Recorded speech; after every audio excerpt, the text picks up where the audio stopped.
Sometimes the people we hurt the most are the ones who trust us blindly. One signature, one small lie, can destroy years of love and faith. This is the story of a son who tried to cheat his own mother. But destiny had a different plan. Because at the bank that day, one simple question exposed everything and changed his life forever.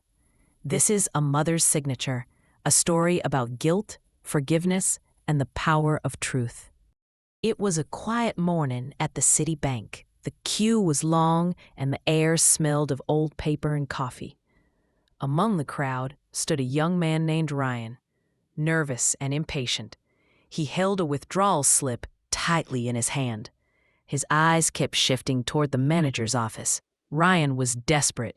He had made some mistakes recently, borrowed money from the wrong people, promised to pay it back, but failed. Now fear had started to live in his heart, fear that someone might come knocking at his door. He had found an old checkbook at home. It belonged to his mother, Grace, a kind woman who had raised him alone after his father's death. She trusted him blindly. She believed her son could never break her trust. But Ryan was drowning in guilt and greed.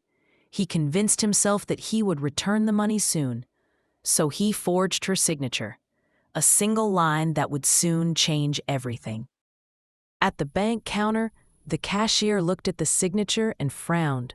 Something felt off. The writing was slightly shaky, not like the smooth curves of Grace's handwriting. The cashier excused herself and went to the manager's cabin. Ryan's heartbeat quickened. He could almost hear the thumping inside his chest. The manager, Mr. Harris, was an old friend of Grace. He knew her very well. When he saw the check, he felt something was wrong, so he called Ryan into his office. Ryan walked in pretending to be calm, but his hands were trembling behind his back. Mr. Harris smiled politely and asked him to sit. He looked at the check and then at Ryan. Then came the one question that shattered his act completely. He asked, "Ryan, how's your mother's left hand doing now? She injured it last week, right?" Ryan froze. He didn't know what to say. He hadn't even known that his mother had hurt her hand. Mr. Harris knew the truth. Grace had told him just yesterday when she came to deposit her. Ryan froze. He didn't know what to say. He hadn't even known that his mother had hurt her hand. Mr. Harris knew the truth.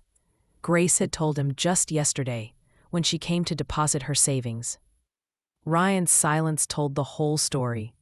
His face turned pale. Tears gathered in his eyes. He finally broke down and confessed everything. He said he never meant to cheat her. He just needed the money to escape his mistakes. Mr. Harris didn't call the police. Instead, he called Grace to the bank. When she arrived, she looked at her son sitting in shame. For a moment, she said nothing. Her silence was heavier than anger. Ryan kept crying, saying he was sorry.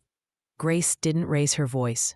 She simply walked up to him and said in a trembling voice, "You tried to steal from me, Ryan, but you ended up stealing your own peace."